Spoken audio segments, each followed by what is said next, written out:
power on. The following is a presentation of the Sovryn Technica podcast feed.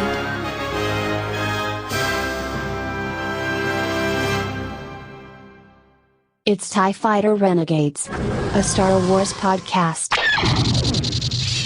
Ooh, the man of tomorrow is here for you, baby, and we have got... Honestly, this might be my favorite thing to do. And I've been doing a lot over the past 10 years as far as getting behind a microphone. But we've got some TIE Fighter Renegades to get into, and boy, do we have some shit to talk about. This has been one of the more exciting times in Star Wars that I've seen, honestly, in a long time. But I am, of course, since it is TIE Fighter Renegades, I am being joined by none other than Robin Freebeard, my brother. Woo! Oh, yeah. Yeah, and we are coming live from Rob's Museum of Oddities and Antiquities here. And it just keeps getting hotter. I don't know, I look around. Oh, that Black Knight Castle, hot damn, that's some good-looking shit. Man. That's a classic. Yeah, we'll play with that later. So, you can be the Robin Hood guys. No. So, let's talk about this. Now, while I grant you probably the best thing to come out of Star Wars in the past 2-3 years, or shall we say since 2019, when it seemed like Star Wars was completely falling apart, would be Andor. We've got another show that they say it begins with an A. I think it begins with an S. I like to call it Star Wars Snips, but really, we're talking about Ahsoka here. It should be called Snips. But regardless, while Andor, I think, is probably the best thing next to Rogue One that's been done in Star Wars by Disney over recent years. Absolutely. The excitement, I think, really all over the place, not just in the Star Wars fandom, but kind of globally, or universally, seems to be, at a fever pitch with Ahsoka again. Would you say that's true, Rob? Yeah, I mean, definitely the diehards are excited about it, and with good reason. I mean, especially if you are a fan of the Clone Wars and Rebels, this is something that you have been waiting for a while, because Dave Filoni has been talking about the potential eventually of a live action continuance of those stories and characters, and now it's finally coming to fruition. Yeah, really. And I mean, I think Rob, actually, you shared this with me. The claim is right now that Ahsoka is like the most watched or has the most streams of any content ever on Disney Plus. Does that sound right? Yeah, it was the highest watched premiere of any show. Now, okay. Whether those, and it's not really ratings, but we'll call them ratings, right, because that's the term everybody's familiar with. Right. But in terms of whether or not those ratings hold, that remains to be seen. Yeah. But yeah, it is, which was surprising to me, because there's an awful lot of shall we say, Marvel zombies out there. That's a great name for them. It really is, and a great comic book, by the way. Yeah, right. Yeah. But anyway, continue. Yeah. Which, I mean, I'm sure that initially it did seem like Disney was banking more on Marvel than they were on Star Wars. Yes. For Disney Plus. And that has not necessarily held out to be true. Well, especially in light of Secret Invasion, which appears to be one of the biggest flops of Disney Plus, let alone the Marvel Cinematic Universe. So, yeah, and I mean, to be, granted, the plebes, as it were, though I think Disney are the plebes, we're the real people, but the plebes, as it were, as they like to think of us, I think, we don't really get access to these numbers, these streaming statistics. Like those all get held close to chest, usually. Right. Usually. You can get some metrics, but you never get the real deal. So Disney putting this out there, that it's the most streamed premiere ever, admittedly is some marketing spin, and there is some question to the reality of that. Right. But I could kind of believe it, just because we are talking about bringing a character that has been really getting developed for almost 20 years now. And finally very much coming to life, even though she's been, of course, she was in, The Mandalorian, and so on, as a live action character. But now she has her own show, and it's 8 episodes, which we're 3 deep as of this recording, and that's what we're going to be reviewing. I want to say this kind of at the onset. I'm amazed, though maybe not surprised, but amazed at the lack of drama around, not within the show, but around the production of the show, which most Star Wars productions, honestly, we've gotten very used to. A lot of drama, a lot of behind-the-scenes shenanigans that have been going on. There does not appear to be any with this show. And even a lot of the actors, minus, unfortunately, the untimely death of one Ray Stevenson, has all been on the up and up. And no one's coming out, we're not getting situations like John Boyega coming out and saying Disney's a bunch of, well, you can look up his terms on the matter, and others. You're not really getting any of that. Everybody's just having a good time with this one. Granted, you can't really have much of a marketing machine around it, which is also impressive because, of the writers and the actor strike, and the SAG strike going on right now. You can't do marketing. Well, I think, Ahsoka sits in a very unique place where it already has its own marketing in terms of like I mentioned before, the shows that came before it. Yes. Yeah, I mean, we've already, Clone Wars and all that. I mean, Ahsoka Tano is just, she's probably one of the top 10 Star Wars characters as far as knowability, like people knowing who the hell she is, of all time. Yeah. I don't think that's unfair to say. Well, she's definitely in my top 10 of favorite characters. Yeah, right. I mean, from a favorite standpoint, I mean, she's top 10 for many and number one for many. Yeah. Partly because a lot of kids, honestly, grew up with her, inspired even by her journey. And that's really what we're getting in this show, I feel like, is more of her journey, and we're going to talk about that. But I just want to make sure, Rob, I know you keep your finger on the pulse often better than I do as far as Star Wars fandom goes.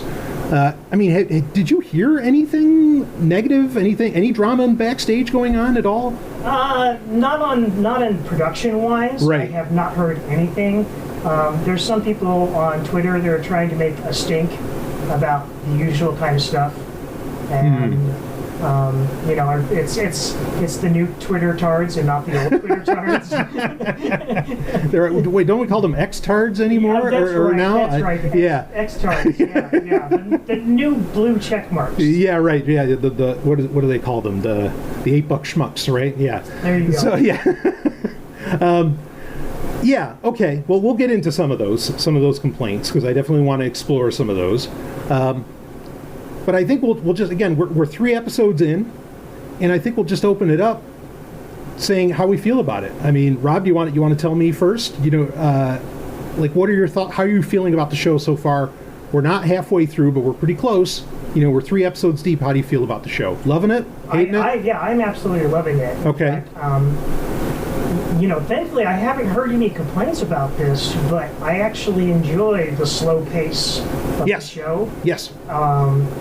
It didn't hit the ground running, and I'm actually okay with that. Right. In a way, I think you and I discussed this, is it kind of reminded us of the pacing of episode 1. Totally. Yes. Yeah, I mean, I'll give my comment, then I'll speak to that as well. Yeah, I feel like I am loving this. I'm really enjoying this. I'm shocked at how much I'm enjoying it. And the pacing, which seems to be the main critique, which, let's be clear here, if that's the only critique you've got of this show, or not you, Rob, but I mean, like most people, a lot of the commentators, a lot of them are complaining about the pacing.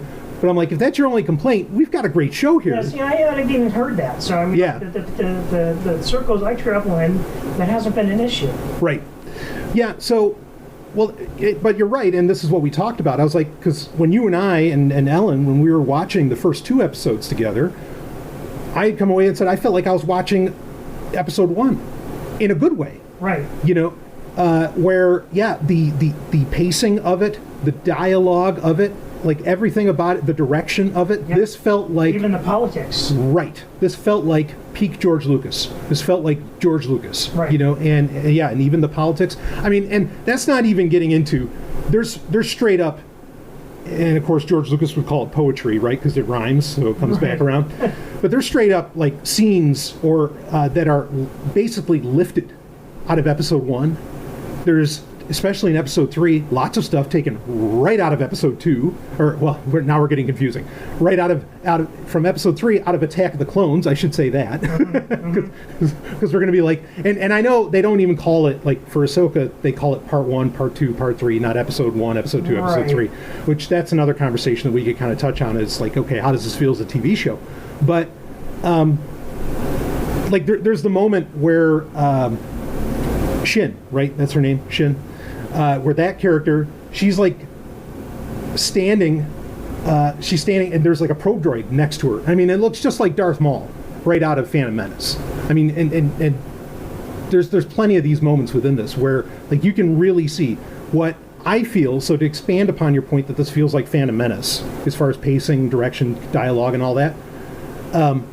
Whereas the visuals are coached very much in the original trilogy. Yeah, see, that's what I was going to get. That's exactly it. This really feels like an amalgamation of Phantom Menace and Return of the Jedi. Right. Which is fucking exactly, honestly, what the sequel trilogy should have been. Pun intended, best of both worlds. Yes, yeah, yes. I mean, even the music. And boy, we could spend an hour just talking about the music that Kevin Kiner has been doing for this. But the music sounds like John Williams, but it's different enough. But it sounds like music you would have heard, even when we're flying around Home 1, which is straight out of Return of the Jedi, the big Moncal cruiser, the big MC-80, you know. The music, it sounds just like something that would have been in Return of the Jedi, but it wasn't. Yeah, but it's close. Especially during the most recent episode, during the Starfighter battle scene. Right. Which was fantastic. Yes. I mean, he was really hitting it. Yes. With that score. Yes. Yeah, totally. And all of that action pulled right out of the Clone Wars. I mean, right down to, like, I was like, well, where's Plo Koon? You know, if we're going to do some extra vehicular Starfighter lightsaber shit, where's my boy? Where's Plo Koon? Right. That was another thing that people were complaining about. Like, tell me that you haven't watched the Clone Wars without telling me you haven't watched the Clone Wars. Yeah, it's like, guys, look, Plo Koon is literally Dave Filoni's favorite Jedi. Like, you got to deal with this, you know. Well, he was the one that, found Ahsoka and trained her when she was little. Right. And rightfully so. Like, by the way, like any nods towards like Plo Koon's style, like I'm all here for it. You know, like in Star Wars Jedi Power Battles, the game for particularly Dreamcast version, I use Plo Koon all the time. Anyway, yes, that was awesome. So we've got a lot to talk about that. But overall, like if I were to describe this show, I would say this is the perfect amalgamation of the prequel trilogy and the original trilogy. Yep. It's the perfect amalgamation, particularly of Phantom Menace and Return of the Jedi, but all of it's there. There's elements from Empire Strikes Back that are there. There's just so much. Like, you watch this and you know you are watching something made by somebody who cares so fucking much about the entire breadth of Star Wars. You know, like there's so many nods, there's so many little hints, and we're going to get into a few of them, or as many as we can anyway. So so we're both loving it. That's kind of the bottom line, but let's explore more onto that. I usually like to break this down into some sections. I guess let's talk about opening up. We already mentioned the music, but let's talk about it a little bit more. Of course, Kevin Kiner has been working in Star Wars since the Clone Wars. He's been around for a while. He's not like a young dude. Like, he's been making soundtracks since at least the 90s. And in fact, in the late 90s, he made one of my personal favorites, that being the soundtrack for Wing Commander, the movie, which is top. I mean, just phenomenal. If anyone listening to this has never heard that, just put on the first track. It'll blow your fucking mind. Pure epicness. Anyway. You might recognize a young Kanan Jarrus, too. Oh, yeah. If you watch the movie, yeah, you're going to see. It's all degrees of separation, folks. So he's a pilgrim. Anyway, all right. So I love that movie to death. Okay. So Kevin Kiner, though, he has been involved since the Clone Wars, like I said. In fact, even he was doing the soundtrack for the movie that was in theaters of the Clone Wars. And that was the first time, and this has relevance, that was the first time that I had ever heard really an electric guitar in Star Wars. And it's when they're scaling that castle, going after that little shit, the little Jabba's little baby there, whatever his name, Stinky. Yeah, that's it, Stinky. But there's a rock soundtrack going on when that happens. I love the fact that we get a moment where Sabine is, riding on her speeder. Looks like something pulled right out of Return of the Jedi. And we've got like this Tokyo-style metal soundtrack going on that she's listening to. Yeah. And it fit. That's not easy, in my opinion, to bring metal coherently or cogently into science fiction. They don't always mix, even though most science fiction fans that I've ever met are metalheads. Right. but for some reason, Present company included. Yeah, right. Same. Yeah. So, but they never seem to come together, on celluloid, as it were. But this worked. It did really, really well. So Kevin Kiner, his ability to bring in new musical styles, while at the same time, like we were talking about earlier, in my opinion, perfectly mimicking John Williams. Almost to the point that it's almost like, it's like you're sounding like it's almost too much sounding like John Williams, but not John Williams. But it's almost like he's trying too hard. But it works, and I have no complaints because it feels so right. Yeah. What do you got? Well, I mean, I was going to say one of my favorite scorings of his was actually more recently here with, when they brought back the Clone Wars. And, during, basically from the point of Order 66 onwards, we got what was very much a, Vangelis Blade Runner-esque soundtrack. Yes. And I thought it was just so beautifully done and so poignant and perfect for the moment. Yep. That it really struck me emotionally. Yeah, absolutely. No, I agree. The other one that stunned me that I thought of most recently, and let's be clear here, like this show, Ahsoka, is like Rebels season 5. Right. Yes. like let's just, it could have been called that, and everybody would be like, well, yeah, of course it is. And his work in Rebels, which I think he did all of the music for Rebels. Yeah, I believe so. When he did the theme, remember when they were looking for the missing Lasat, like Homeworld there or whatever? Yeah. There was a weird ass music that he did there that was never done in Star Wars before, and it was beautiful, and he made it work so well. So that came to mind too, and that's what I mean. He really has this ability of bringing in stuff we would have never heard John Williams do. We would have never heard in Star Wars, but bringing in. And it fits, and it works. And I have no complaints. Like, this is the best Star Wars score, honestly, I've heard since Rogue One. Because I actually like Giacchino's score in that. But any other thoughts on the music? Go ahead. Oh, I mean, it's just great in general that he was basically able to expand the repertoire of what Star Wars music can be. Yeah. Through doing animated shows. Yeah. As sort of like, an experimental platform, and now being able to bring it to live action. Yeah. I do want to, I just thought of it. I have to make a small correction. But in Jedi Fallen Order, the Hue did do the music in that, and they're a metal band out of Mongolia.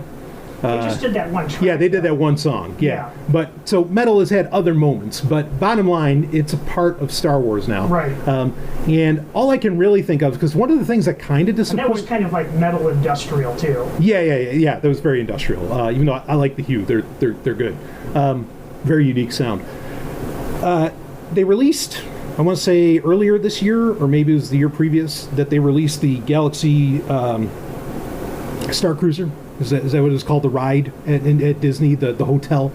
Oh yeah, they closed that. Yeah, they closed that, but they released the music, the soundtrack for it. Okay. Because when you would go to that, you would go into a bar, and there'd be a singer, a Twi'lek singer, and all this. Right. And the music for that, like, it was okay, but like it wasn't great. And after hearing, some quote unquote popular music. Not that metal's ever really been necessarily popular, but after hearing some popular music that's not just like a classical score in Ahsoka again, I'm like, man, they should have let Kevin Kiner write all that music for Galactic Star Cruiser. That's what it was called. Yeah. They really should have let him do it. So he's the man. They already experimented with that once before. I don't know if you remember this, but they put out kind of like a Star Wars pop album back during the sequel trilogy era. Oh, so I know what you're talking about. Yeah, there was they did like an EDM album where they were kind of playing with themes. That was horrible. Right, that's what I was going to say. They already experimented with that, and it failed horribly. Yes, and they brought in big names to do that, but it was like, what is this? Like, this is literally just a cheap cash-in. This is stupid. Yep. Yeah. Okay. Yeah. Good point. So Kiner is the man, and let's just be. I'll make the statement plain. this is the guy who needs to take over for John Williams in Star Wars overall. Right. Like, just give him everything, and he's got work for life. And I'm sure he's not complaining. Which makes sense because he's the soundtrack guy for Filoni, who is the heir to the Empire. Right. And and that's worth bringing up here as well. As we understand it, Filoni is given essentially his version of the MCU here, where he gets to make a bunch of little shows that will culminate in a few years. Who knows when the very justified strike ends for SAG and the writers. That he's going to have a big movie, like an Avengers-style movie, in the end. It sounds like they're very much grooming him towards, and I'm not using that word in a negative sense, like it's become in recent years, but they're grooming him towards becoming kind of the Kevin Feige of the Star Wars universe, whereas Kathleen Kennedy will handle the business side of things, and Dave Filoni will handle the creative side. Yeah, which is fine, because let me tell you, and I can say this from personal experience, the one thing that will kill your creativity is worrying about money. Okay? So if Filoni doesn't have to worry about money and he just handles creativity, great. Right. And people obviously aren't happy with Kathleen Kennedy, the creative side of things, which I don't even think, I still think people are upset at the wrong person in regards to that, but, optics are everything. Yes. So, if she steps aside in terms of, creative direction, I'm sure that will, appease a lot of people who have an issue with her. Yeah, no, agreed. So, okay.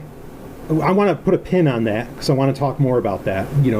Disney, business, money, all that. I think that there's a conversation to be had there, and it has to do with the company out of Cupertino. But we'll save that for right now. The apple doesn't fall too far from the tree. So, but anyway, so the music top notch, and basically we have found our new John Williams. Like, this music, even in just these 3 episodes, is so fucking good. We already knew how good he was, but he's just proven the point that no, I can pick up the ball and I can run all the way to the end zone with it. So all right, going off of that, acting. I mean, I guess we didn't really talk about the characters so much because we do have a lot of new characters involved, but on an abstract point, I guess let's break down the acting maybe before we get into the characters. Of course, Rosario Dawson is headlining this whole thing as Ahsoka. How do you feel about her performance overall? We've already gotten some of her, of course, in The Mandalorian and so on. Right. But how do you feel about her performance overall in the show? I mean, I think her performance for the direction she's being given is fine, if not, good. I don't know if I'd say great, but, very good. And I can't help, bring in some commentary on the character itself, Please. too. Because this is, to be honest with you, this is not my favorite version of Ahsoka. Yeah. She's far too stoic, for my opinion, in this show. My ideal version of Ahsoka would be during Rebels. Right. In which she was very much more of a passionate but also centered person. She was the hopeful badass. Yes, exactly. Yeah. No, I agree. And that is my favorite version of it, Ahsoka. I definitely see how she probably comes away from and the Twilight of the Apprentice in season 2 of Rebels, probably being a little more world weary from that experience, but at the same time, I really appreciated her sort of, I wouldn't say so much youthful exuberance that we got in the Clone Wars, but definitely, like I said, her passion and her regard for her teammates and basically her extended family. Well, let's spend some time, I guess, talking about that. I mean, again, we are only 3 episodes deep, and admittedly, not a whole lot has happened in this show so far. I mean, things have happened. We're getting a lot of setup. I feel like there's a lot of ground being covered to get everybody else maybe who's never seen Rebels, to get them up to speed. And I think it succeeded at that, by the way. But yeah, I agree. And this leads to a question of, and we don't have a great answer, when the hell does this show take place? Like we know it's post Return of the Jedi. We know it's somewhere after Mandalorian season 2, right? Because Morgan is captured. Right. But we don't know where it is in relation to Mandalorian Season 3 yet, exactly. Like how many months or even maybe years or who knows.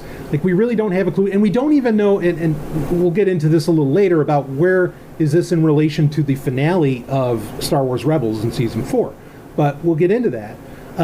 But yeah, so my point in bringing all this up, unless you have a comment on where this takes place. I mean, I'm seeing it as this is definitely having to be post Season 2 Mandalorian, where we last see her. Yep. Well, we did see her in Season 3 with Luke. So, I mean, I would say it's probably contemporaneous with the most recent season of The Mandalorian, would be my guess. Okay. If not, you know, give or take a year.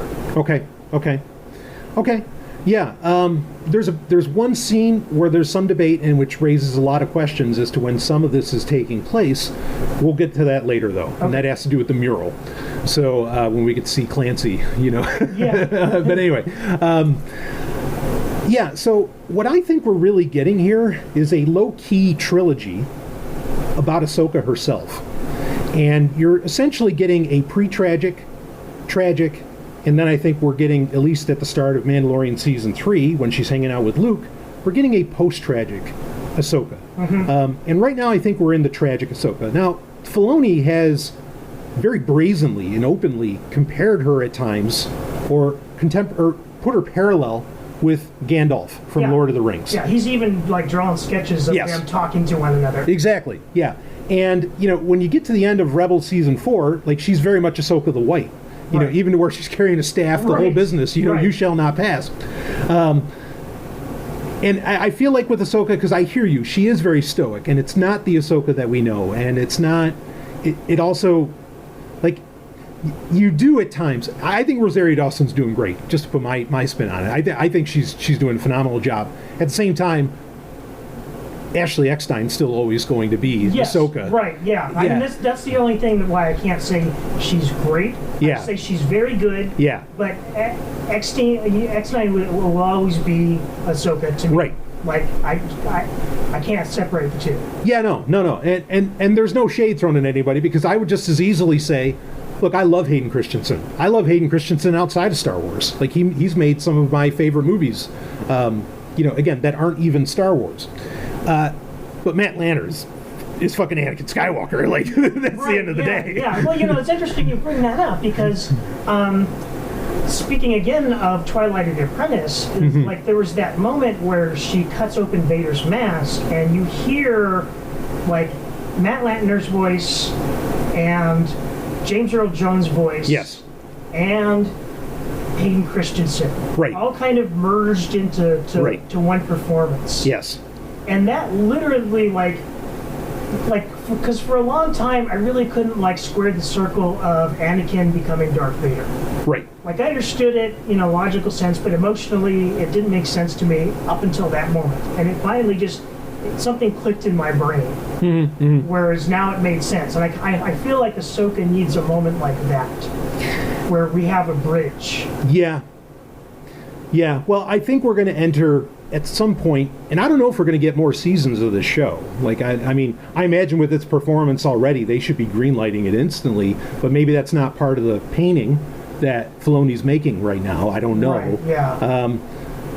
But, yeah, I think we're going to experience that bridge. I think we're going, something you and I were talking about off air was, we want to see the scene where Ahsoka meets Luke Skywalker. Well, that's kind of what I was hinting at. Yeah, right. Is that I definitely think that could serve the basis for this bridge, because the boy does, she has some stories to tell about Dad, and right.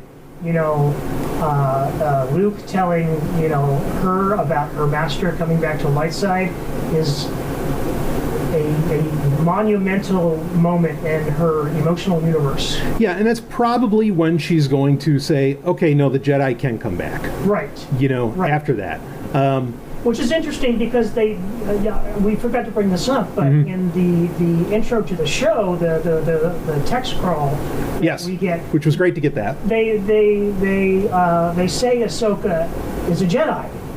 Whereas before, she demonstrably said, I am no Jedi. Right. As far as we know, she had never really kind of repaired her relationship with the Order. Yeah. I mean, there is the chance that she's already met Luke Skywalker too.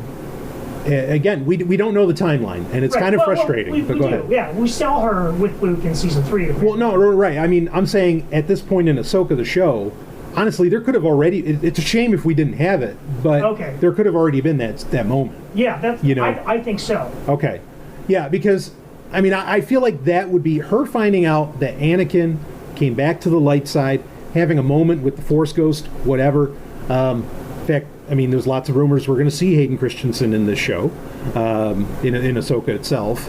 Might even be more than rumor. I don't know, but I don't know. Like when go ahead. I mean, actually, this makes a lot of sense now because like where did she dig up Hu Yang from? Yeah. Maybe she did. Have some sort of resolution with her history with the Jedi Order, and then went back to the temple or some remnant of the Order and found him. Yeah. And repaired him or whatever.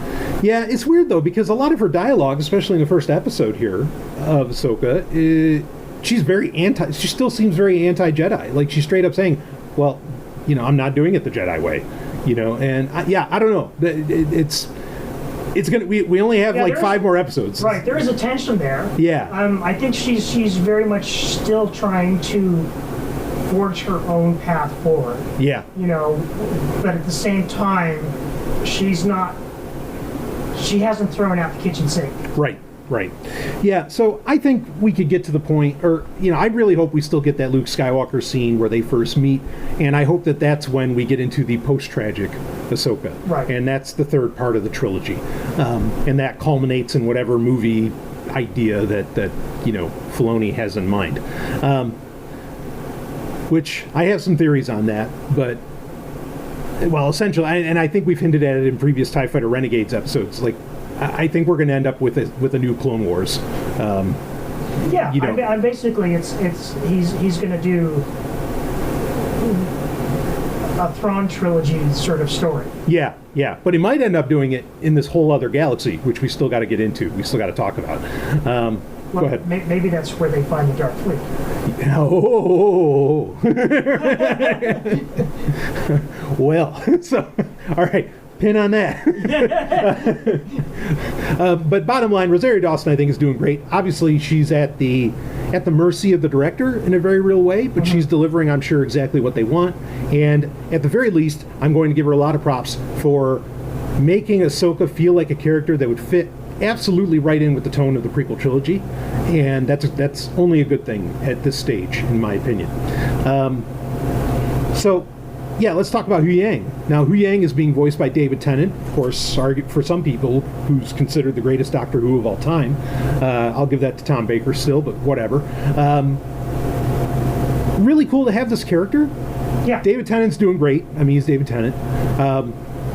But it's great to have this, droid that's been around for, 25,000 years? It's like some stupid amount of time. Yeah. And another moment where we're getting more of those visual cues to the prequel trilogy where he's, training with Sabine and he effectively is acting... That was a great scene. That was a great scene, yeah. And we'll get to that. But where he's effectively acting like General Grievous with 4 lightsabers, right. which was, I don't think that was unintentional, considering that even the not Jedi, that being Baylan and Shin, or at least Shin, is flying around in a starfighter that looks exactly like General Grievous' starfighter. Right, yeah. But anyway, I like having all those nods. It's fine with me. So Hu Yang, I think he's delivering. He makes a great foil, and it's really cool to have a character that has that rich of a history in the Jedi Order, kind of available in this story. Not just to Sabine and to Ahsoka, but to the story overall. Any other thoughts on Hu Yang? Yeah, no, I mean, it's definitely a much better solution, in my opinion, than the quote sacred Jedi texts from Yes. the sequel trilogy. Yes, I concur. because a droid having all this knowledge is way more Star Wars, honestly. Yes. Yes. Like, and droids being the storytellers is part and parcel of George Lucas's concept of Star Wars, right? Right. Like, and he definitely has that sort of C3PO sort of relationship. yes. Where he's kind of very proper and almost antagonistic in a way. Yes, and downright funny. Like, Yes. laugh out loud, Yeah, funny. yeah. Hu Yang is. So character and David Tennant both working here. Yeah, I agree. Okay, well, why don't we get into Sabine? Sabine is being played by someone who I don't... she probably is from something that I don't recall, but Natasha Liu Bordizzo, I believe is her name. Now, Sabine is a very early favorite character of mine from Rebels. You know, one of the rare Mandalorian characters that we had, true Mandalorian characters, who, you know, I appreciated all 4 seasons and just of Rebels and thought she was just phenomenal, and was excited to see her finally come to live action. My opinion is it's working. Yeah. You know, she's got the look. The attitude's there. Yeah. It's. Yeah, I mean, I go think ahead. she picks up perfectly from, you know, where they left off with Sabine Yes. and Rebels. Yes. It's almost seamless. Yes. Agreed. I mean, and of course, Filoni's behind the helm here, so the writing is on point with the character. One of the things I want to get into this conversation here at this stage, when we only saw the first 2 episodes, a lot of debate of, wait, does she have force powers or doesn't she? Like what is this? This is one of the more controversial aspects, in my opinion, of this show, even though I know what George Lucas had said about it outside of Star Wars. He never said it within Star Wars. But the idea that, like, it was pretty clear to me, and you and I talked about this after seeing the first 2 episodes, Rob, it was pretty clear to me that Sabine was not force sensitive in Rebels, because, like, Kanan is training her to use her, you know, Mandalorian anti-Jedi armor, which is how apparently it was designed, which I thought was a nice retroactive, you know, idea. Or retconning, I guess I should say. Well, I mean, I don't think it was a retcon, because they kind of had established that in the EU with the Old Republic, the Knights of the Old Republic. Oh, that's true. Yes. Right. So with, like, Mandalorian 1. Yeah, And yeah. like in the Exar Kun days you're talking about. Yeah, Tales of the Jedi, Knights of the Old Republic. Yeah. You know, like much of the Mandalorians, you know, sort of development of their technology was centered around fighting, you know, their most ardent and talented foes, which were the Jedi. Right. And it was game recognizing game. They understood they had to up their game in order to, you know, effectively fight this enemy. Right. And they would literally learn from Ulic Qel-Droma how to do that in the old EU. Yeah. Yeah, exactly. So, yeah, that's a good point. I hadn't really put that together, even though, like, the Sith War is one of my favorite comic books, and of course Knights of the Old Republic is Knights of the Old Republic. Not much else need be said. Yeah, okay. So, well, anyway, there was debate. Wait, does she have force sensitivity? But it turns out, no, she doesn't. But then, yes, she does, because this show appears to be claiming, as of part 3 of it, that everybody can access the Force, just at different levels. Right. But that you can even train yourself to access it better. Now, I will say, this does help resolve some issues with a particular character played by Donnie Yen in Rogue One. Because it seemed like, wait, so he's not a Jedi, he's not Force sensitive, but then, like, he really acts like he's accessing the Force with what he's doing. Right. And I think he was able to develop that because he was a very disciplined character. Right. Yeah. So, but okay. I guess let me add on this. George Lucas, outside of Star Wars, outside of, like, the internal canon, has said that everybody can access the Force. You know, metachlorian count or not, or midichlorian count or not. Well, as I understand it, everybody has midichlorians. Right. It's just some people have more than others. Yeah. Yeah. Well, it's interesting because, I mean, this was going to be we got that leaked script that was supposedly Colin Trevorrow's episode 9 for the sequel trilogy. Right. Before, he got kicked out and JJ came in. Which was a shame. Yes. But in that script, the end of it is suddenly everybody has access to the Force at a very high level. And so, this idea has been percolating around for a while before Filoni was probably even green-lighted to do this shit. So I don't, in one sense, I see it as very odd. Like, it kind of kills the specialness of the Jedi in a lot of ways, or really of any Force wielders. But then at the same time, I get it, and I know what George Lucas has said, that, again, like I said, he has said openly that, no, everybody has access to it. Well, remember, there are different aspects of the Force, too. You have the living Force and the cosmic Force. Correct. Yep, there's two forces. Right, exactly. Yeah. And I think, generally what you understand the Force users to have access to is the cosmic Force, whereas everybody is kind of imbued with the living Force. Right. Yeah. No, I get it. Like, and I know what George Lucas has said. This is just the first time it's really been openly stated that no, everybody can do it. Right.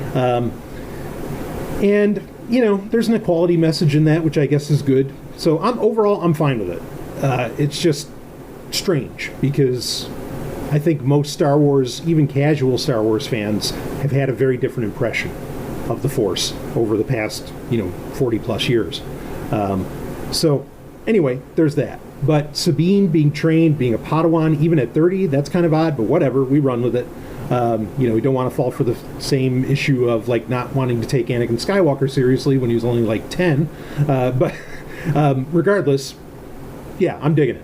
What do you got? So there was something else that I only became aware of recently, as of yesterday. Okay.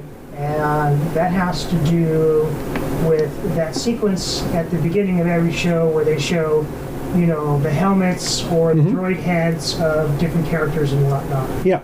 And in the past, people have noted that, there's blue and red lights going across the faces. Yep. And the light side people have the blue going across their face, and the dark side people have the red going across their face. So Sabine's helmet is red. I think Chopper is too. But anyway, go ahead. Yeah, Sabine, and Marant's helmet is blue. Oh, that's weird. Yeah. Oh. Well, that gets interesting. And the name Rock actually comes from Arthurian legend. Yeah. He was an Arthurian knight who was subverted by Morgan Le Fay. Right. Which we have Morgan literally in the show. Exactly. Right. Yeah. I think yes. Okay. That is interesting. And there is, like during the training montage, we definitely see Sabine sort of giving into her anger. Yeah, she gets frustrated. Right. Yeah. Right. So, we could potentially, and she even, kind of, asks Ahsoka, there's got to be an easier way or faster way. I thought this would, right. I could just, jump back in the saddle and hit the ground running. Right. And she says, it doesn't work like that. Yeah. She's not exactly telling the whole truth of that, though. There is a quicker path. Yeah. Right. Yeah, it's funny, and I'm not surprised, really, that Ahsoka is not bothering to discuss the differences between the light side and the dark side of the Force. Because she sees herself, her blades are white. Right. She sees herself outside the whole damn thing. Right. Which is actually kind of a running narrative. We'll talk about the other two characters here in a minute, I think, of this show. But, yeah. So she's not warning Sabine, probably because she doesn't see the point. Like, she doesn't believe... Like, there's a good chance Ahsoka might not believe in this dichotomy of dark side, light side. That'll be interesting to see how they want to explore that further. To be clear, that scene was completely lifted out of A New Hope. But I also applaud that they very much made Sabine look like Luke in Empire Strikes Back, right down to the gray shirt or outfit, uniform that she was wearing. Practically quotes him. It's like, how can I see with the flash? Right. There's just more of that, Yeah, more of that playing with the visuals of the original trilogy and then, mixing them with the prequel trilogy. Yeah, okay, that's fair. There's conversations to have around that. Marok is an interesting character. I'll come right out and say I think this is going to be some type of Starkiller, of course, played by Sam Witwer in the Force Unleashed games, because his armor looks, honestly, it looks just like the cover to the Sith edition of the Force Unleashed. Like his helmet, everything's exactly the same. So that's what I'm leaning on, and we don't know who's playing Marok. We don't know much about that character right now. They did. Other than he is an Inquisitor. Well, they did have a voice credit for him. Who was the voice? Did they say? I didn't recognize the actor. Okay. But Screen Crush, who does pretty good, Easter egg sort of reviews. Okay. Of the episode, mentioned it, and Sam Witwer is credited as, quote, additional voice. Oh, okay. So he's in there somewhere, but I personally kind of doubt that he's voicing Marok. And I think I have a theory that I heard that I think that I don't know if I like it, I don't dislike it. I think it's possible. What's the theory? It could be Ezra. Oh yeah, I've heard that too. Yeah, I don't know if I buy that one. I don't know. I'm not going to completely toss it out yet. I'm kind of leaning doubtful, but at the same time, it fits into the whole Arthurian myth thing. Sure. Right, being corrupted, like you said, by the character of Morgan. Right. Yeah. I don't know. I'm leaning very much toward Starkiller because also, like, he literally says "as you wish," just like Vader, And I think that there's a great opportunity for essentially Marok and Ahsoka, who could, because we know Marok was an Inquisitor, they could both be apprentices of Darth Vader or of Anakin at the end of the day, and that could create an interesting scene. Like that could be some great drama there. So I'm kind of hopeful for that, and the idea that it's some kind of retcon version of Starkiller, I don't know, I'm there, but that could just be me wanting to get a boner over Sam Witwer, Right. The sexiest man and maybe of all time. So, yeah, excuse me. Let me adjust myself. So anyway, you have to change his pants just seeing the man's room. I don't know if you've ever seen one of his podcasts, but just yes, he is God. He is so special. Anyway. Well, let's talk about some of Marok's cohorts, shall we? Because Marok's basically a mystery right now, right? With some interesting clues. But I guess we'll start off with, well, he's more really working for Baylan and Shin, and of course they're ultimately working for Morgan, which we'll talk about her. But to talk about Baylan, of course, being played by Ray Stevenson, who's sadly now no longer with us. Yeah, And if you're not familiar with some of his previous work, I highly recommend you go out and watch Rome, the television show from HBO. Phenomenal. He is phenomenal in that show. Cannot recommend it enough. Yeah, the sad part is also he was born for this. Like holy fuck, man. Yeah. Like if I could ever imagine well, I don't know if they're going to go with the term Dark Jedi. We don't know how they're going to describe themselves, other than they are not Jedi, but we know that Baylan respects the Jedi. Like, he doesn't want them to disappear at the same time. So what exactly is he? But we'll call him a gray or a dark Jedi. He's delivering, and he looks so good. And this is a pity, because if his character was meant to go for a season 2, or further into this painting that Filoni's making. What a goddamn shame that we lost him. Yeah. He is absolutely phenomenal. Just a great character. Very, very, very mysterious character, but he's playing it up in such a legit way. Like, none of it comes off as corny or as like tropey or anything along those lines. Very pleased with how this character works. He definitely has a demeanor and stance that demands respect. Yes. Yeah, which is great that he's clearly such a respectful figure in the show. Right. Towards like everybody. Right. And he might be like my favorite character in the show right now. Yeah. Like I love what he's doing. Yeah. And if we're going to really set some precedent with like Dark Jedi, I mean, I'm a Sith guy all the way, but like if we get some real exploration of the concept of Dark Jedi, kind of like the Potentium in the old EU, I'm on board. Like, take me for that ride. Right. Yeah, we know they're not Sith. In fact, we know they're like, they're not even like.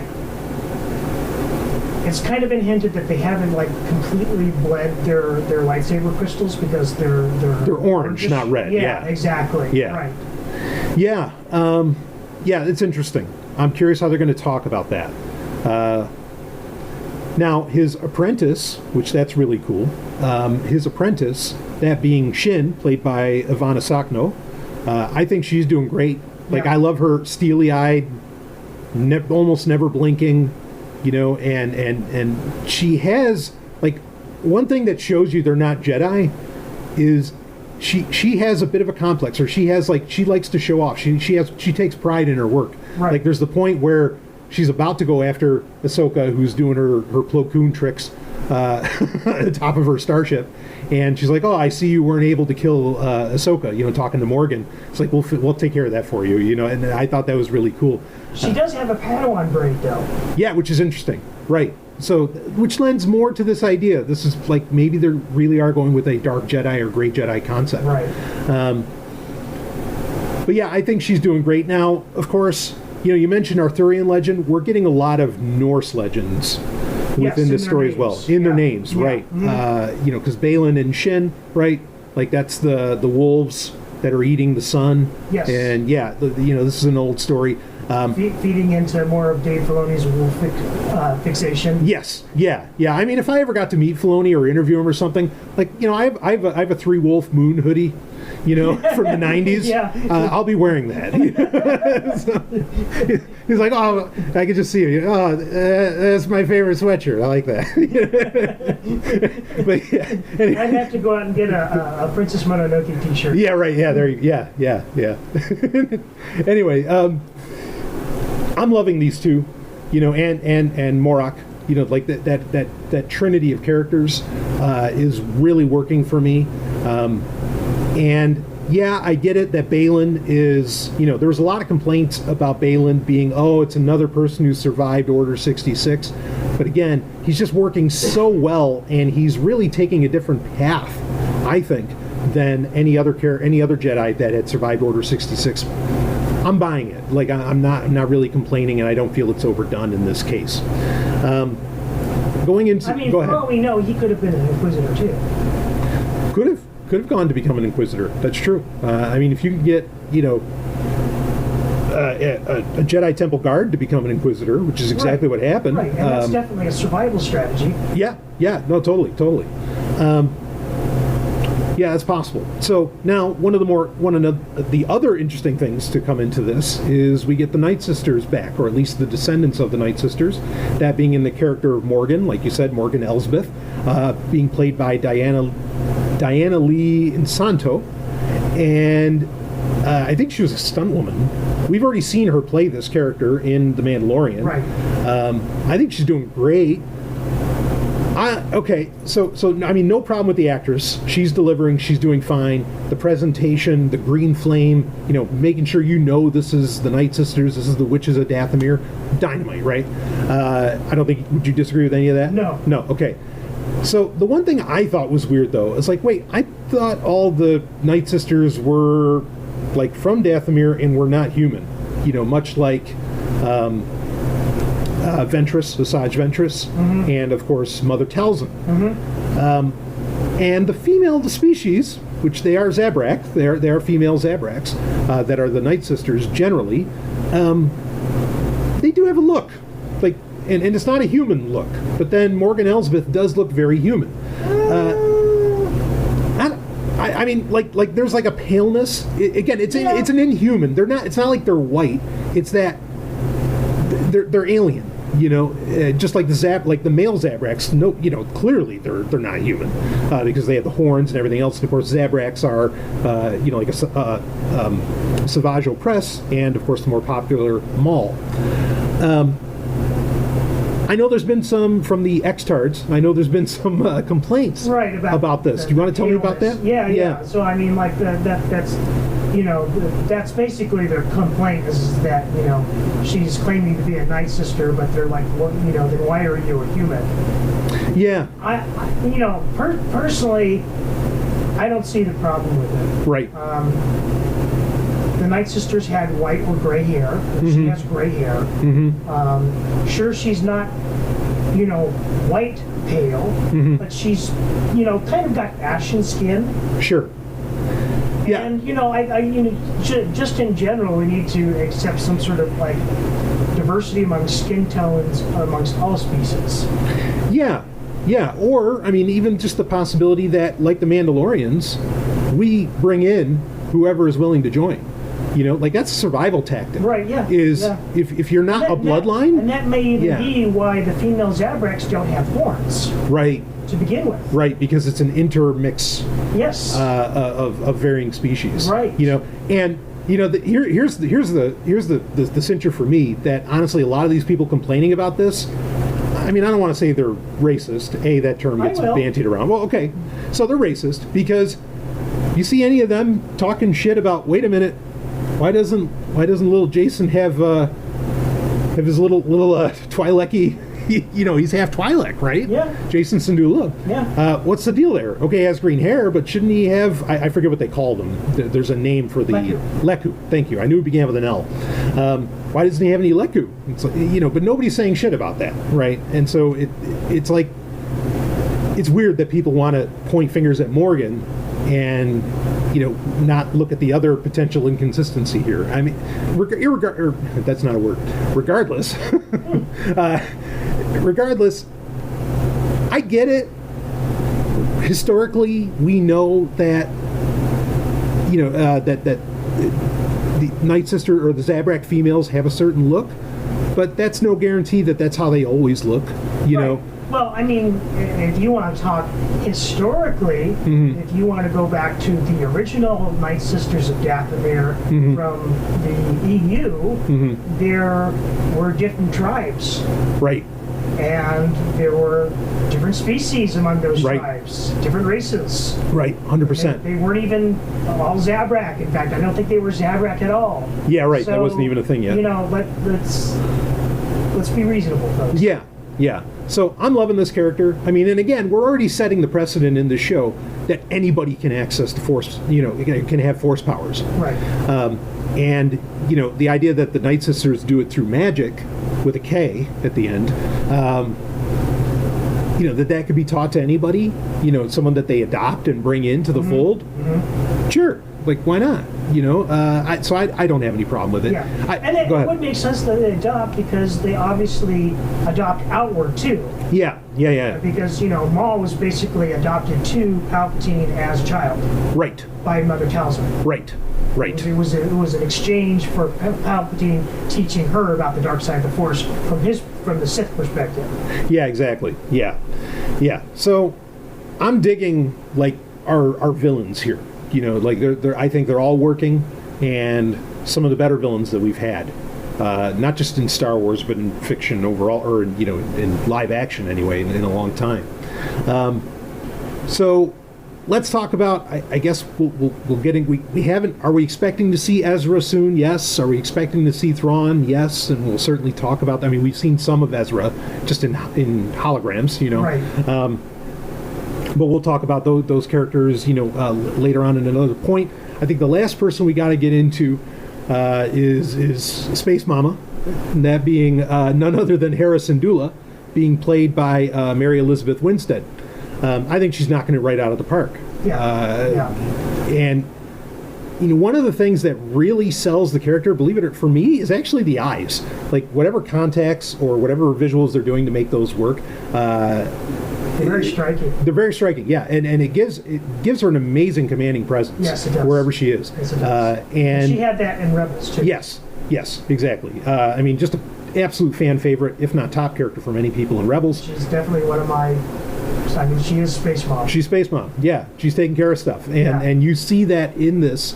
Like again, these characters are just they're so true to form in this show. I love it. Other than like you said, kind of the stoicism of Ahsoka. Right. Otherwise, all these characters are true to form. Yeah, and I think it works. And like I mean, I love it when she's throwing her Leku around in was that episode 3 where they go to Corellia of all things, which has turned out much nicer than we expected or than we last saw it in Solo. You're right. Yeah. It's like no, I actually might. So. Yeah, I might actually live on a Corellia now, as to where before it was a fucking shithole. But yeah, and she's like no. I'm a general. I have clearance, and like the guy would keep bad back, and she just instantly says, "Well, yeah, try me." Like, right, it was so cool. Your bluff. Yeah, it was amazing. Yeah, it's so great to have Hera, more of Hera. I mean, if anyone's been reading the comics, there's lots of Hera in there, in the mainline Star Wars comic, but it's so cool to have her in motion, and in live action now. Just one of the great characters of Star Wars. Yeah, absolutely. And she's bringing a lot of legitimacy and validation to everything that's going on in this show, in my opinion. Any other thoughts? And it was nice to see Jason too. Yeah, we finally got to see Jason. Yeah. Outside of the finale. And I don't know if many people noticed this, but he is wearing, if not his father's pauldron, a smaller version of it. Yeah. Which was really cool. Yes, I concur. Yeah, that was really great. I guess, all right, one other person to mention real quick, and that would be Genevieve O'Reilly coming back as Mon Mothma. We got her in hologram form anyway, which we knew. We saw that in the trailers that she would be coming back. I love it that this character is getting just put everywhere, just sprinkled all over the place. Yeah. Like I said, when you and I reviewed Andor, Well, she was phenomenal. Oh, she's the best thing in the show. Yeah, really, what a great performance. Yes. Yeah, to have someone who, again, was always really, because she was the leader of the rebellion, she is literally the antithesis of the Emperor, ultimately, or at least in the political stage. To finally have so much development of her has been such a joy, because now you believe it. Like, oh yeah, no, I know why she was in charge. Yeah, and we've often said, anytime you put Palpatine in something, you're kind of turning things up to 11. Yes. And I definitely think Mon Mothma is kind of starting to take on the same sort of, importance and gravitas. Exactly, and that's exactly what needed to happen. I've been enjoying this, and I hope to see more of her in this show. I'm sure overall we're going to see more of her throughout the Filoniverse, or we'll call it that. His painting, we'll call it the Filoniverse. But again, I will give credit where it's due. Tony Gilroy is clearly, making this character something, and it's just giving Filoni more ammo, which I'm glad for. There is one small other character footnote in that the same scene. The antagonistic senator that Hera's kind of sparring with. Yes. We've seen him before, and he's the father of Kaz from the Star Wars Resistance show. Right. Yeah, exactly. Which most people just want to forget. Probably, yeah. But I mean, I still like that there's that attention to detail. Yes. Yeah, because that was always kind of there's a bit of a rib in Resistance was, Kaz's dad's a senator. Right. And now we finally got some more of him. And he was kind of an asshole in that show, too. Yeah, so, he's true to form, again. And, of course, we got Clancy Brown back. Always loved Clancy Brown. Yeah, Mayor Azadi, or Governor Azadi. Yeah. Doing his thing, and we even got that little senator. Now I can't think of his name, but he was also from Rebels. The one who he tells, "Hey, start talking." Yeah. Anyway, again, if you're here's one of the beauties as we've already explored, just going down the cast list. If you know your Star Wars, if you've watched everything Star Wars, you're getting an ass ton of treats. There's so much fan service in this, but at the same time. We're watching it with Ellen, who actually I don't think she's seen Rebels, at least not all of it. she understands what's going on. So even people who don't have all that history with all these characters and everything, the fan service is there, but it's not needed. Like, you still know what's happening, and the show's still great, even without knowledge of it. It's just some, some chocolate sprinkles on your cake. Yeah, exactly, and it's delicious. Yeah. So yeah. Sorry, Dex. we have another. Yeah, all right. I just said Dex. Let's talk about that for a second. That's nice. We're going to make that a segue. Getting away from the actors, I'm sure there's others we could talk about, and we're going to do like a whole season kind of wrap-up episode later on when that happens. But, so, one complaint I saw about this show was the idea that, why couldn't this happen in the unknown regions? Why couldn't this happen in wild space? Why does it seem that the whole narrative is going to be, we're going to another galaxy? Okay, which Balin calls Peridium, and which apparently is some kind of folk tale told to younglings, to young Jedi. Newsflash, Star Wars has already talked, even in canon, has already talked about other galaxies. Right. Like, not only has they talked about other galaxies, last time I watched The Empire Strikes Back, which, I don't know, I'm sure it's been a couple days, but last time I watched Empire Strikes Back, I'm pretty sure at the end of it, when Luke gets his hand fixed, he's looking outside a Nebulon B frigate, and there's a huge fucking galaxy right in front of his face. It's like, what do you mean there aren't other galaxies? This has already happened. Well, we don't even know how big it is. It could even be a dwarf galaxy. Well, right. Well, we know there's those, because this is why I said with Dex, because in episode 2, or in Attack of the Clones, when Dex, the guy running the diner, Dexter Jettster, when he's talking to, when Obi-Wan's talking to him, asking him, where is this dart from, he talks about the Rishi Maze. The Rishi Maze is another galaxy. It's a dwarf galaxy really close to the Star Wars galaxy. Like, look, folks, it's like, just stop looking for shit to complain about, okay? Right. It's science fiction. Yeah. I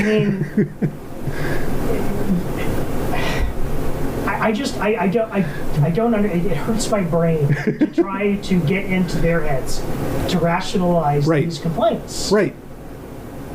Yeah, I don't get it. No, they're just, it's just miserable people. Right? Yeah. You know what I mean? Because they're just looking. And look, there's truth to the statement that if you're critical enough, or if you're harsh enough, you can be critical to anything. Like, and you can have complaints about anything. I get that.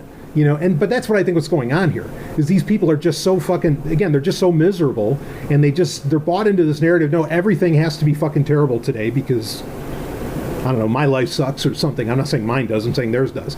They're going to find the worst in everything. But these aren't even valid complaints. Yeah, but go ahead. It's also a thing where, they view Star Wars as this calcified thing that's not allowed to grow or change. Right. These are people that fucking glued their Lego sets together. What a great analogy. I love that. I'm using that a lot. All right. Yeah, that's it. They can't build anything else. Right. And what a shame. I love, what Filoni's got going on here. And again, with, even the appearance of the E-Wings from Dark Empire in this. So great. That was awesome. But this is absolutely being made. He doesn't need the story group. This is being made by a guy who knows Star Wars backwards and forwards. He could be the story group on his own if he wanted to be. Yeah, he knows it. He knows he knows the deal. Yeah. So, the people finding all these little things, say your piece, but for fuck's sake, shut up. They're either just complaining or even, I was just making the point about other galaxies in Star Wars, you're just wrong. It's already been a part of it. Yeah. And not only that, but this is, and I've heard guys like Star Wars Theory and others kind of get into this. This is a great opportunity to go to a whole other galaxy, to have whole other adventures. Yeah. I thought that was so excited when it dropped out, because I did, like everybody else, I thought that Ezra took, himself and Thrawn with the Purgle to the unknown regions. Right. That's what I was expecting. Right. And when they dropped that bomb of, another galaxy, I was like, that's a freaking great idea. Yeah. I was so excited about that. Yeah. I mean, and in the old EU, we already had other species that had come from other galaxies that came into like the Yuuzhan Vong, which a lot of people are thinking, okay, is this Filoni bringing in the Yuuzhan Vong? Is that going to be his? Which he almost did. Right. During the Clone Wars. Yeah, it was very close where they were going to come in and like study the Republic. Right. Yeah. Yeah, I mean, so the idea that he might bring in the Yuuzhan Vong and have them be his Thanos, as it were, to the Avengers, sure. Like, I'm down for that. Or is it the Rakatan? I'm not even a big fan of the Yuuzhan Vong storyline. But I think that there's potential in that species and to do something with it. I think it could have I think I just had a problem with the way it was executed. Oh, I had problems. Yeah. So in the abstract, there's some cool things. Like, okay, so the Force, you can't see them with the Force, and they don't like technology, and they use like only like organic like ships that are like living ships, or like the Vorlons or something out of Babylon 5. Those two abstract ideas I love. The execution in the New Jedi Order books, no, there's great shit that happened in the New Jedi Order books, but the execution was they were basically treated like space Muslims and not in the nice way. Yeah. And I didn't dig that either. So I'm with you. But here's an opportunity to repair that. And I thought they were drifting a little bit too much into kind of like the body horror element. True, that yes. is, to me, not a great fit for Star Wars. Yes. I'm not saying there's a problem with it, in science fiction. Mm-hmm. I just personally don't feel that it's a good fit for Star Wars. Yeah. Well, again, that speaks very much also to a common treatment by, shall we say, Western civilization of, like, say, the Persian Empire, like often gets treated that way. Right. It's definitely a method of othering. Yes. Yeah. And almost of shaming, which, again, that's why I said, like, it's space Muslims, not in a nice way, though. Because in one sense, space Muslims sounds really cool. but anyway. Yeah, because if they were like, really scientifically advanced and philosophical, that would be great. Right. And like the Ottoman Empire was, more accepting of other groups and cultures and everything. Anyway, okay, that's a whole other political conversation. It's interesting, because when they did drop the map was leading to another galaxy, my first thought was, oh, does the Force work there? Oh, yeah. Oh, that could be interesting. Yeah. Actually, that might make for a great narrative where Ahsoka, like the Ahsoka-Sabine relationship could get turned on its head. Yes. Yeah. Yes. Oh, that's good. Yes. Yeah. See, there's just so many possibilities. When you leave the galaxy, all right, let's do it. Yeah, they kind of played that a little bit with Kato Jetter's Blade Runner books. Yes. Where, like, the further you went outside the solar system, the less human became, and the more humans the replicants became. Right. Yeah, well, I mean, KW is a fucking genius. Yeah, so if they want to play that direction, like, do it. I think that's pretty cool. But again, we only have 8 episodes. That the biggest, here's the one valid complaint about the show. It's not long enough. It's not long enough. We don't have time. Yeah. We just don't have the time. Yeah. I mean, I'm fine with the pacing. The writing direction is great. Would you say the same? Yes, absolutely. Yeah. Okay. Yeah. Yeah. So my biggest complaint here really is that we get, like you said, we don't have enough time. I think it's a double-edged sword. Okay. It's definitely not long enough, but maybe getting it fed slowly is for the better, and this definitely opens up literally a whole new galaxy of potential stories. Yeah. Like if we're gonna end up with a whole other Clone Wars in another galaxy or something, sign me up. Like, absolutely. I'm down for it. Yeah, and give other writers access to telling these stories in this galaxy too. Yeah. I mean, and then because then you know what you get with that. To me, you end up with, okay, yeah, Disney, you want to do shit with Rey and whoever else out of the sequel trilogy over here. Fine, you do that in this galaxy. Right. We'll have fun with Filoni over in this galaxy. I've literally been saying this for since 2012 when Disney took over. Yeah. Like, people thought, well, Star Wars is over. Like, right. No, go write your own stories. Yeah, just have multiple timelines. Multiple timelines, multiple galaxies, right. Multiple universes. Like, you could do whatever you want. Yeah. And this proves it. Yes. Yes. Yeah. So, again, there's so much groundwork being laid here that I'm so excited for. Granted, you got to stick the landing, and that's what we're going to keep an eye out for. I mean, we're going to do, you and I, Rob, are going to do reviews, if not weekly, bi-weekly on this. Right. And there's other Star Wars shit we've got to talk about. But yeah, I like where this is setting things, what this is setting things up for. And it's, in my opinion, also, especially with this other galaxy thing, I think that's really cool because it just opens up a whole other stage, a whole other sandbox for people to play in, and with a whole other set of rules potentially, even like you said. If the Force doesn't work there, then you better believe you want Grand Admiral Thrawn there, you know, like doing his business, because he's the best without the Force. You could even bring some of that back to the originally. I mean, what if that's where the Calamari come from? Right. Oh, that's cool. That's cool. Yeah. We've already had the Nogri in the new canon, right? Yes. We already know where they're from. Well, anyway, But yeah, right. Which, well, I don't know if we could do that, because weren't the Calamari they were in a mural behind Thrawn? They were lizards. I don't think they were ever specifically called out as the Calamari. Yeah, but even if they were, that could just be from the other galaxy. That at one point they were connected between. Yeah, you know, maybe this is shit that Thrawn already knew about. Yeah, good point. Yeah, because that speaks to the whole concern. You know, we know in the new canon the reason Thrawn joined the Empire is because he knew there were threats, like the Grists and some others, who were coming for his people, for the Chiss Ascendancy, and he wasn't going to have it, you know. And so, yeah, wow, I wonder if he just ended up on the front lines because of the Purgle. And which, by the way, speaking of the Purgles, or Purgle, Purgle might be the plural form, yeah.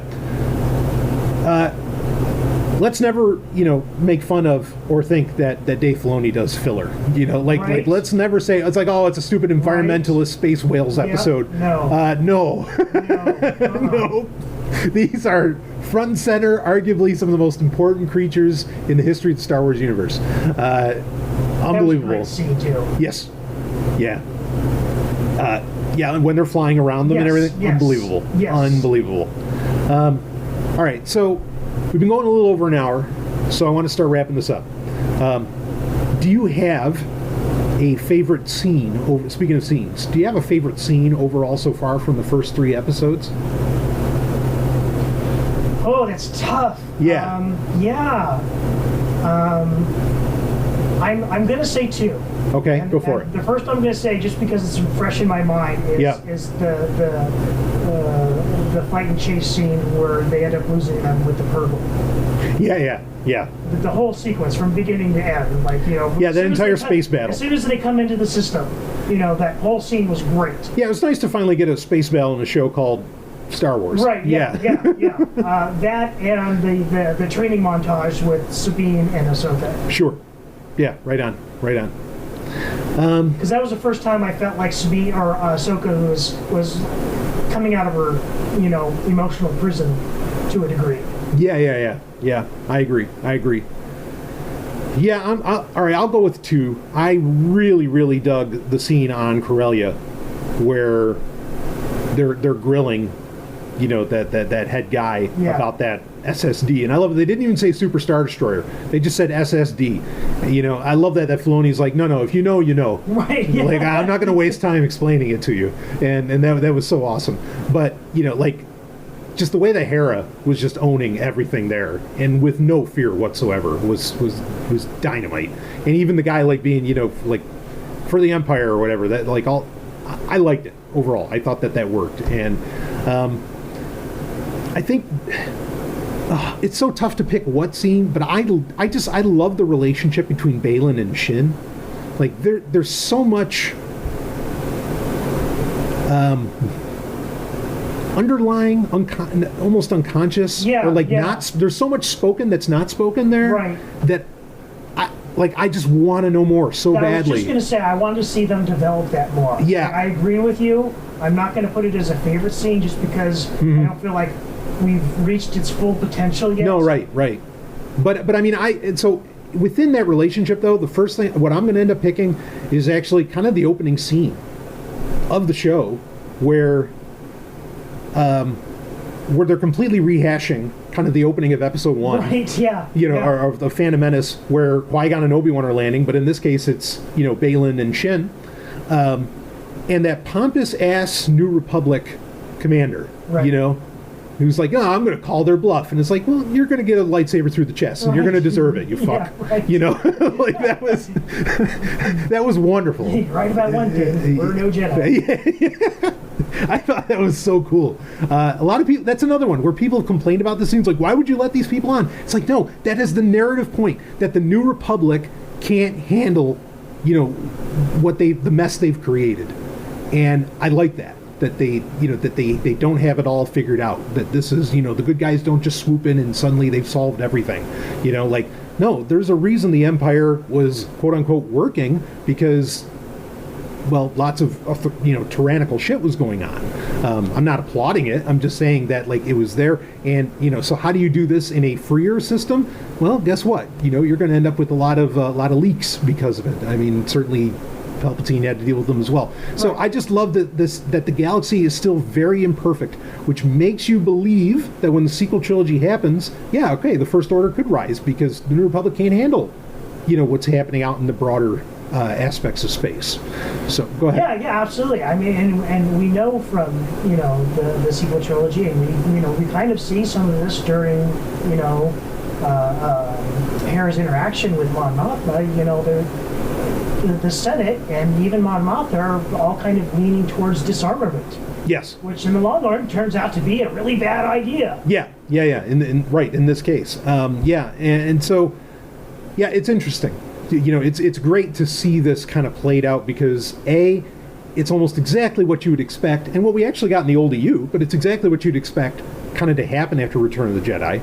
It's not that everything's happy-go-lucky. There's still a lot to be learned and figured out. Yeah. And also, it lends, again, that credibility to, honestly, what happens in the sequel trilogy, as much as I wish that didn't exist. But at least you're leading up to it. It does make sense to agree, because basically we're seeing the New Republic, repeat the mistakes of the Empires, essentially. Because right. one of the great things that, kind of got highlighted in Andor is, where they kind of talk about the arrogance of the Empire and the takeover of the galaxy following the Clone Wars. And we're seeing basically the same sort of attitude, percolating through the New Republic.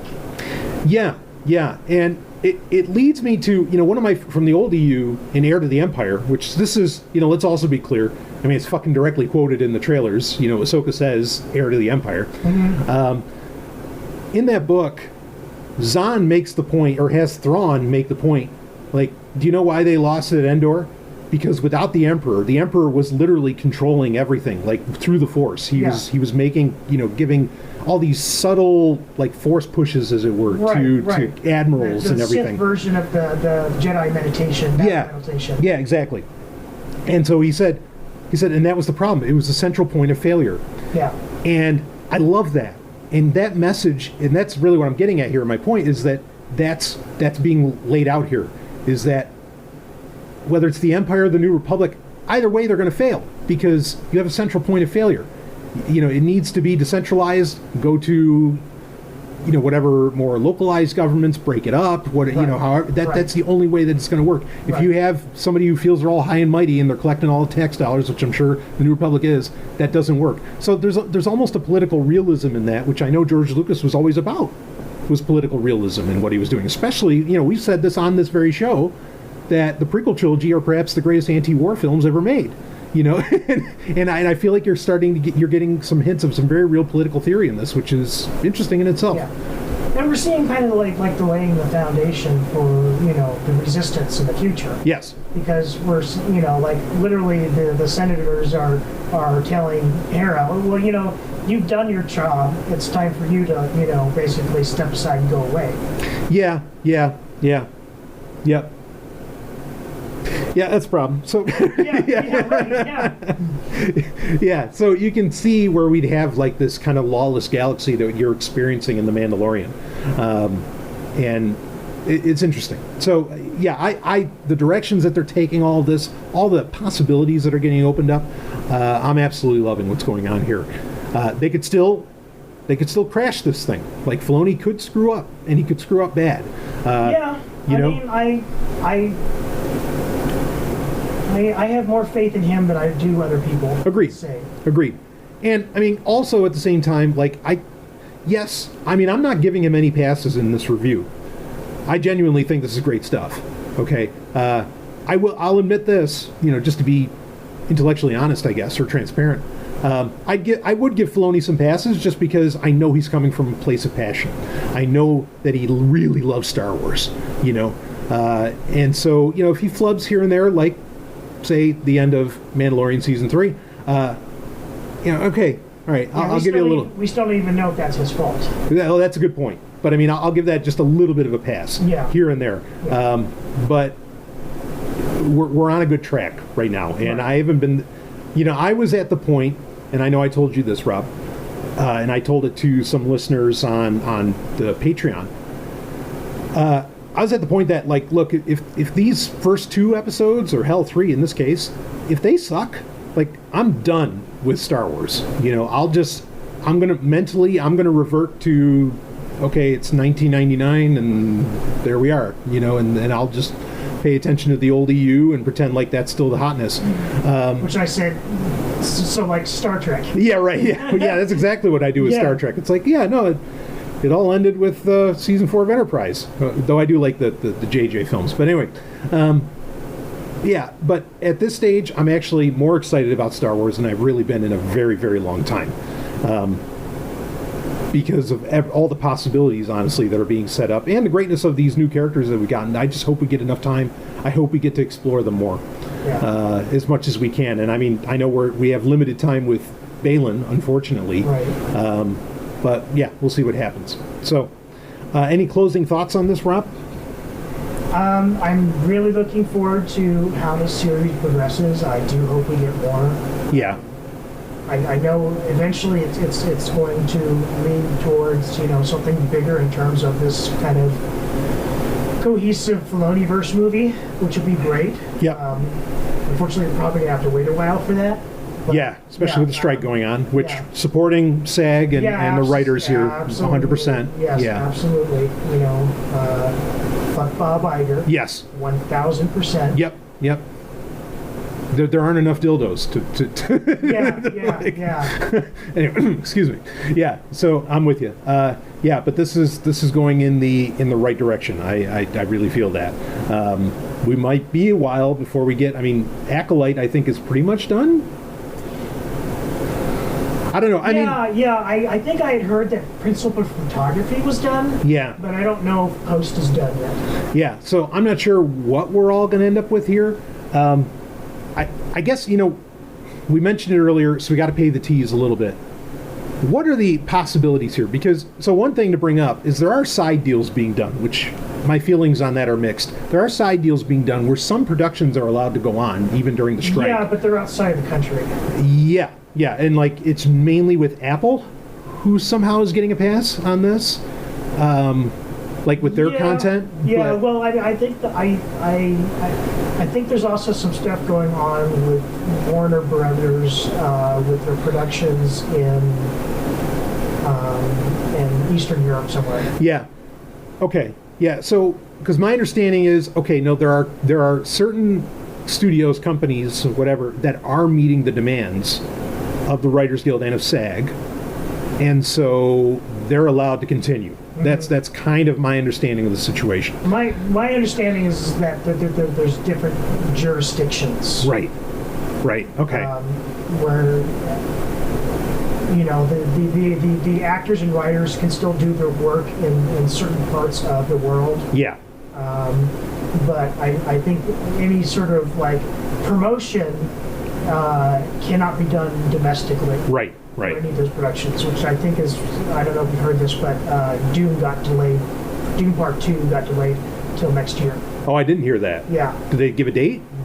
No, they just said 2024. Yeah, just because they can't do any marketing for it. Okay. Well, that's a conversation we'll certainly save then. Because that's definitely a production that's can. I'm afraid the same thing is potentially going to happen to Acolyte, where, you know, they could wrap post and they just can it and sit it on the shelf until this thing's over. Yeah. Okay. Well, all right. All that said, let's talk about what we hinted at earlier for just a moment. And there is a rumor going around that Apple could end up buying Disney, as in iPhone Apple could end up, buying Disney flat out, or at least parts of it. That Iger might like sell certain parts, like ESPN or whatever. Apple buying ESPN for Apple TV, I think I could see that because they already made a big deal with Major League Soccer and everything else, and so I wouldn't be surprised that they want to get into the sports game, as it were. But the possibility of Apple buying Disney, 10 being they're definitely doing it, 1 being no chance in hell. Where do you rate it, Rob? I honestly don't know. Yeah. So I'm going to put it at a 5. So it's 50-50. Yeah, 50-50. I also heard another rumor, not from particularly the most reputable source, but people are saying that, the board of directors is asking for Iger to step down. And part of it because they don't want to sell anything off. Yeah. Yeah. But, it sounds like Disney's having, regardless, it sounds like Disney's having financial trouble, so something is going to have to give. Yeah, I mean, I was stunned when they said that they were actually going to release Disney Plus content on Blu-ray and 4K, because before it was the exact opposite messaging. Right. In fact, they won't even sell Blu-rays in Australia anymore. Right. Like there's, so they're in trouble. Something's going on there, and it's bad. So I'm going to put it at a 7 for me. That Apple's, because the reason I believe it. If it was any other company, I'd say probably 1. But Apple's got the money to do it. Yeah, they do. And, I guess part of it is just on a personal level. Is that I don't think it really make much of a difference. Okay. Basically same shit, different boss. Yeah. I don't see Apple running anything any differently than Disney would. Yeah, the only thing I think that would be different with them is they just want people locked into their Apple One subscription, which gives you access to everything. Yeah, but that's what Disney wants too. No, yeah, but we're talking about Apple. The difference for me is with Apple One, you're getting services, like you're getting iCloud, you're getting Apple Music, you're getting all kinds of stuff, way more than Disney just offers a Disney Plus, right? And you're getting Apple TV with that. The difference is Apple could literally fund all of this stuff and not have to make any money off of it. Disney has to make money off of Disney Plus. Yeah, I see what you're saying. Yeah, and it's where Apple makes all the money they'll ever need with iPhones. It has to be profitable to a certain degree. Yeah. And they've definitely got a degree of a content problem. Yeah. I mean, the foundation is definitely not hitting it for them in science fiction. Yeah, no. I mean, like, they have some great stuff, but it's not enough great stuff. Right. Like they have Ted Lasso, which I don't care about, but I know everybody goes nuts about. Yeah. They was it Soil, or whatever that Silo, who I think is the name of the show. Like that's hot. So I mean, they do have some stuff. I agree. There's more failures though than or than winners. I just think they're the only company that could do it, and Disney doesn't have a choice. So it's somewhere where it's almost like it has to happen. That's kind of my feel. That's why I'm at a 7. But I hear you that it's 50-50, and honestly, Disney could just sell off some stuff. And so here's a question. Yeah, go ahead. If Disney was going to have to sell off Marvel or Star Wars, which one do you think they would get rid of? Ooh, fuck. I mean, they're both in the dumps. Yeah. As hot as, or as big as Ahsoka seems to be right now, and as exciting as it seems to be right now, they're both really still like they're at low points. Yeah, they're damaged goods. Yeah, they're damaged goods, but they still have the most profit potential of anything in their IP warehouse. I think you've got it. Yeah, I think they would sell Marvel. And you know what would be the most incredible thing to happen? And I only thought about this when you said it. If Warner's bought Marvel, and Marvel and DC were owned by the same fucking company. Because holy fuck, you want to revitalize comic books? You don't make it a crossover event. You put Superman and Captain America in the same universe, and hot damn, are you in for some kick-ass? Like, you're in for dream stories that people have only imagined over the past 50, 60, 70 years. I think Marvel's the viable one for them to sell, because also at the same time, like, Marvel's the most expensive to make and the most expensive to operate. Also, you have another buyer with Marvel in Netflix, because Netflix already had success with Marvel. Like, their Daredevil show, their Punisher show, those were huge. Yeah. And people were, like, pissed off when Disney decided to ignore them and not continue with them, you know? But that said, Netflix could honestly buy Star Wars too. You know, that's the unknown quantity, because as much as Netflix might be failing, they're not going anywhere. Netflix they're practically a verb. You know, like, they're at that point, they're like Kleenex, as to where when you think of streaming services, there's Netflix and then there's everybody else. I mean, and I hate Netflix, but that's the reality. Yeah. I mean, anything can happen. Yeah, well, but what do you think? Marvel or Star Wars? Who do you think they want to dump?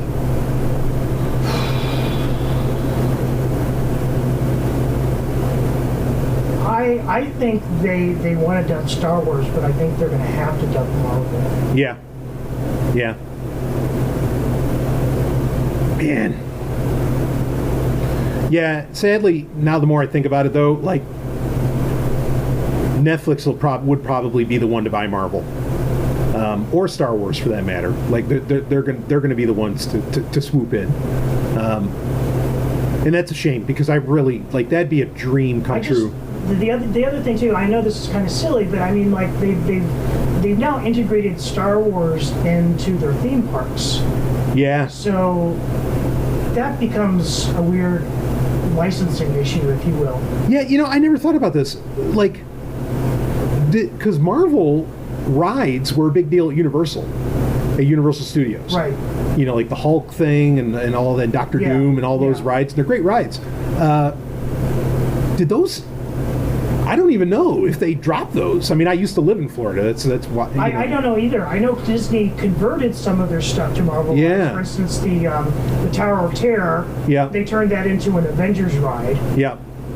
Which was ridiculous, but whatever. Yeah.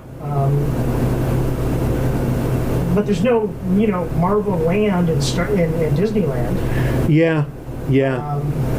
Whereas I just feel like Disney is actually, you know, despite all appearance, I feel like they've made a bigger investment in Star Wars than they have in Marvel. No, I agree. It's definitely their biggest buy overall. Next to maybe 20th Century Fox, which that's the other thing to ask about. That was a mistake. Yeah. That was a mistake. Yeah, because they don't know what to do with it. As much as I love that we're going to be getting an Alien TV show, and I think that's a rad idea, that purchase was a complete mistake. Yeah. I kind of wonder if they would even be in trouble if they hadn't done that deal. Yeah. You know, so now that we're talking about this, I'm also thinking, like, here's what I could see happening. If Iger, because the conversation is that he's going to sell off parts. Like, I could see Apple buying ESPN. I could see Netflix buying Marvel. I could see Amazon buying 20th Century Fox right out from under them. Because, I mean, they bought all of MGM, and they own all of that property. Yeah. And I think, and Amazon's another one, like Apple, where they don't have to make money off of the content. What about Sony? Well, Sony buying Marvel makes a lot of sense, because they already have to do those deals. Right. That's another player who, you know, we don't think about in America. I could see Sony buying 20th, too. Yep, or Star Wars, for that matter. That'd be weird. But yeah, that would be weird. I don't know if I see that as much, but I definitely see either 20th or Marvel. Yeah. I mean, the thing with Sony, if I was Sony, I would buy Marvel or Star Wars, honestly, for the gaming rights. To make, like, Star Wars games, make them PlayStation exclusives. Right. That's why I would do that. So, yeah, I'm, you know, as we talk about this, Rob, I'm leaning more towards this is all going to be piecemeal. And Disney's just going to be, you know, might end up just being the theme parks and Mickey Mouse. Yeah. You know, and that's okay. Yeah. Maybe it should have never been more than that. And, you know, what does that mean for the future of Star Wars? I don't know. You know, like, are they going to reboot it again? I don't know if you can get away with that.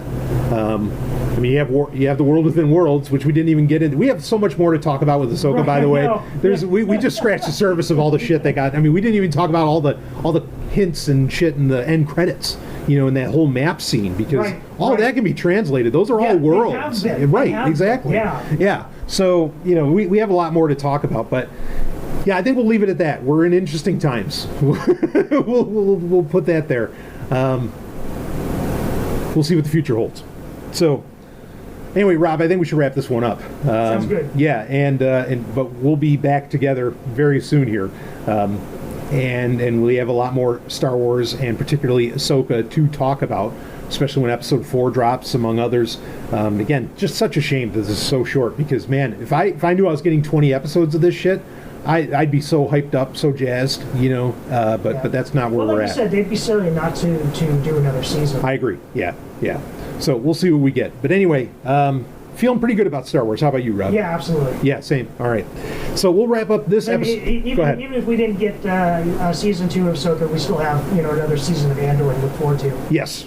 Yeah, we've got lots of stuff, that still, that at least some of it's been produced anyway. Right. Say nothing of all the things that are supposed to be getting made that haven't even broken ground. But anyway, we'll leave it at that. And, more TIE Fighter Renegades to come. And we will see all of you on the other side.